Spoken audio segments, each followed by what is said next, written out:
मैत्रिणींनो, आज मी तुम्हाला फेस वॅक्सिंग कसे करावे हा व्हिडिओ शेअर करणार आहे। तो व्हिडिओ संपूर्ण पहा। पार्लरमध्ये किंवा सलूनमध्ये आपण जसे फेस वॅक्सिंग करतो त्याचप्रमाणे आपण घरीसुद्धा फेस वॅक्सिंग कसे करावे याबद्दलची माहिती मी तुम्हाला आज सांगणार आहे। तर फेस वॅक्सिंग अशा लेडीज करतात की ज्यांच्या फेसवरती जास्त प्रमाणात केस आहे, म्हणजे अप्पर लिप्स म्हणा किंवा साईड लॉक्स, फोरहेड, चीन अशा ठिकाणी जास्त केस आहे, तर त्या फेस वॅक्सिंग करतात। आणि दुसरी गोष्ट म्हणजे जर तुमचा फेस जर खूप टॅन असेल तर तरीसुद्धा तुम्ही फेस वॅक्सिंग करू शकता। तर फेस वॅक्सिंग करण्यासाठी आपल्याला honey wax, spatula, strips, aloe vera gel असे 3-4 प्रकारच्या गोष्टी लागणार आहेत। तर त्या घेऊन तुम्ही फेस वॅक्सिंग करावे। फेस वॅक्सिंग करताना आधी चेहऱ्याला पावडर लावून घ्यावी। ओला चेहरा असेल तर फेस वॅक्स व्यवस्थित होणार नाही। व्यवस्थित चेहरा क्लीन आणि कोरडा करून घ्यावा, मग त्यावर पावडर लावावी।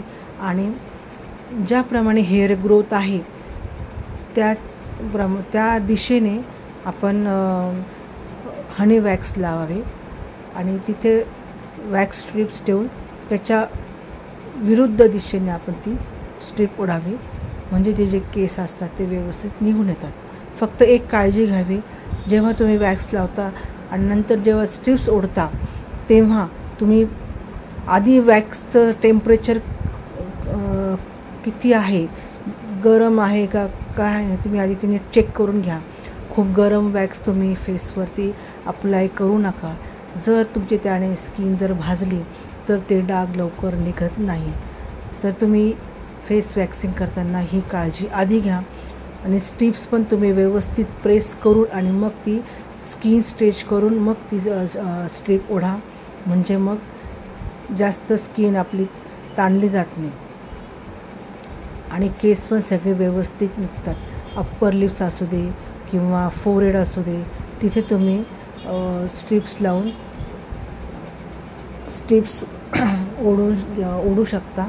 आता जिथे ओठांच्या खाली किंवा अप्पर लिपजवळ थोडंसं टॅनिंग झालेलं असतं किंवा असं पिगमेंटेशनसारखे मार्क्स आलेले असतात, तिथे पण तुम्हाला वॅक्स लावून तुम्ही तिथला काळपटपणा काढू शकता। त्याचप्रमाणे तुम्ही फोरहेडलासुद्धा, फोरहेड पण खूप टॅन असतं, तर फोरहेडला तुम्ही वॅक्स लावून व्यवस्थित फक्त एक काळजी घ्यायची, आयब्रोजच्या थोडंसं जर आयब्रोजच्या तिथे जरा जपून तुम्ही स्ट्रिप ओढा, नाही तर आयब्रोजचे पण केस उपटले जायची शक्यता असते। चीनलासुद्धा तुम्ही वॅक्स लावून तिथले पण काय अनवॉन्टेड हेअर्स असतात ते काढू शकता। आणि नोज स्ट्रिप्सला पण ब्लॅक हेड्स वगैरे असतात, तिथे पण वॅक्स लावून तुम्ही स्ट्रिप्स ओढू शकता, म्हणजे ब्लॅक हेड्स पण निघून जातात। अशा प्रकारे तुम्ही सर्व फेसवरती जिथे जिथे तुम्हाला असे केस दिसतात आहे तिथे तुम्ही स्ट्रिप्स लावून तिथले केस काढू शकता। त्यानंतर तुम्ही स्पंजने हळूवारपणे ते फेस पूर्ण पुसून घ्यावा आणि मग ॲलोवेरा जेल लावून तुम्ही त्याच्यात थोडासा मसाज केला तरी चालेल। ॲलोवेरा जेलने थोडं आपल्या स्किनला थोडासा गारवा मिळतो आणि जिथे स्किनला जर काही रॅश आला असेल किंवा स्किन रेडिश झाली असेल तर ती कमी होण्यास मदत करते। तर अशा प्रकारे आपण फेस वॅक्सिंग करावे। तर घरी करताना थोडी काळजी घ्यावी, कारण की फेस वॅक्सिंग दिसते तितकी सोपी नाही आहे। तर तुम्ही काळजी घेऊनच ती गोष्ट करा। आणि नाही जमलं तर तुम्ही सलूनमध्ये किंवा पार्लरमध्ये जाऊन फेस वॅक्सिंग करा।